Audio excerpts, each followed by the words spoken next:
আড়াই দশক পর ইউরোপের কোনো দলের বিপক্ষে ফুটবল খেলতে নামছে বাংলাদেশ।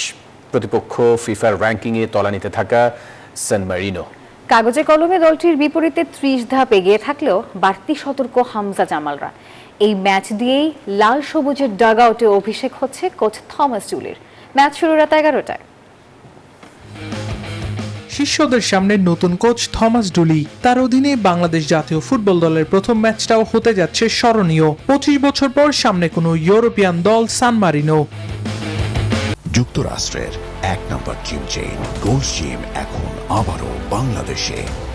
বসুন্ধরা আবাসিক এলাকা ও বসুন্ধরা সিটি শপিং মলে। ২০০১ সালে ভারতের সাহারা কাপে যুগোস্লাভিয়ার বিপক্ষে ম্যাচ দিয়ে প্রথমবারের মতন ইউরোপীয় কোনো দেশের বিপক্ষে ম্যাচ খেলেছিল বাংলাদেশ। এরপর মাঠে নামে বসনিয়া ও হার্জেগোভিনিয়ার বিপক্ষে। ২৫ বছর পর সামনে আরও এক ইউরোপীয় দেশ।